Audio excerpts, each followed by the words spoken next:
Board as Monsignor Pashley and Sister Rita over at St. Rose. My journey for St. Rose did not begin when I started in kindergarten in 1990, but started in 1974.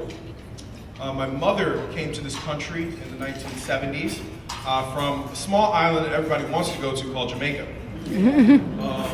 She came here for better opportunities for herself, and along the way realized that when she had a family, this would be good for her family also. My mother came and lived directly across the street from the school on 59th Street, and that was her home parish for many of the years in the 1970s and early 80s.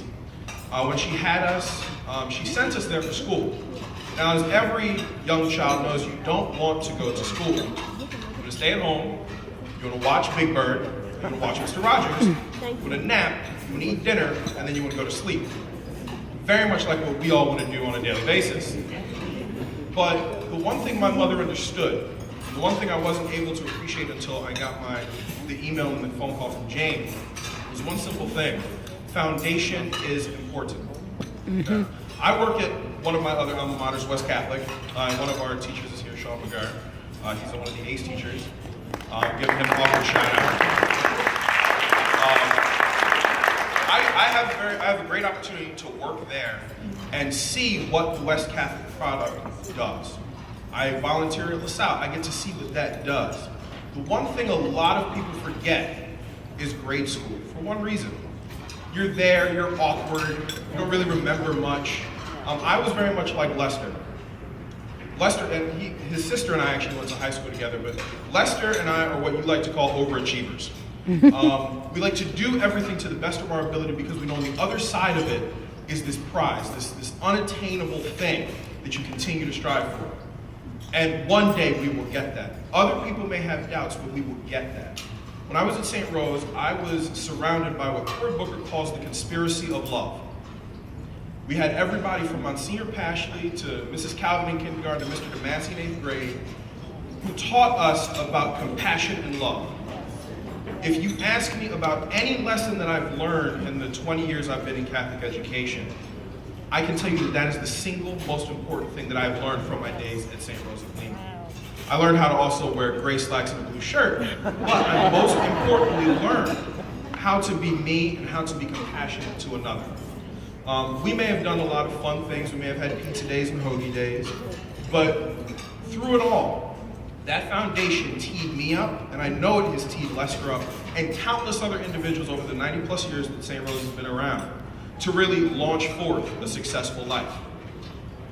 Recently, LaSalle University appointed a new president, and she said something very important that, and I'm going to summarize what she said, but what she said was extremely important, and it really touched me enough to want to say it here tonight.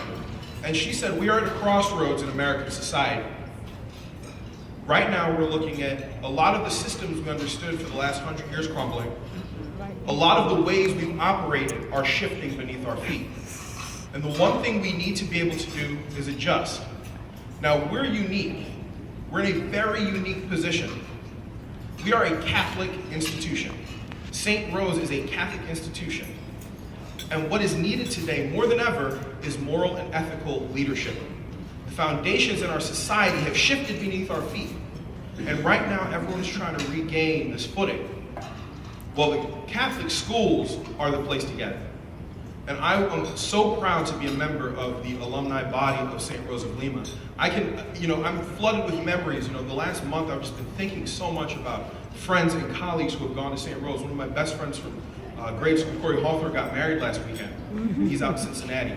Shayna Rudd was Miss Black USA in 2009. All of these names and all of these things have happened because of this wonderful place. And I thank my mother for the sacrifices she made to send me there. I thank all of the teachers that taught me and dealt with my ever ongoing questions. I'm a very curious child, and this just popped in my head. I remember one instance in 7th grade, Monsignor Pashley came in on one of his Friday talks, and he's asking, does anyone have any questions regarding religion? And I asked him something that I heard in the Bible, and I just kept needling him, and needling him, and needling for like 30 minutes. And he just looked at me and said, Aaron, we will talk after class because we need to move on. But he did not tell me to stop. And I vividly, for me, that is probably the greatest lesson. do not tell people to stop, but tell them let's work together to come to the answer. And I would like to thank you, Monsignor Pashley, for that. I'd like to thank everyone who is working at St. Rose of Lima, all of you kind and generous people who are here tonight. I just saw her, Miss Sandy Johnson, you're here, my 6th grade teacher. I'd like to thank you. And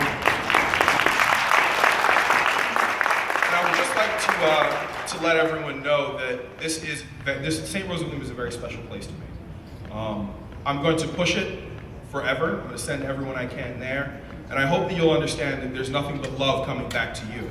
All of the love you're giving out, all of the rose petals you're spreading across the earth will come back to you in a beautiful bouquet. With that, I thank you very much. Enjoy the rest of your evening, and I'll be at table 6.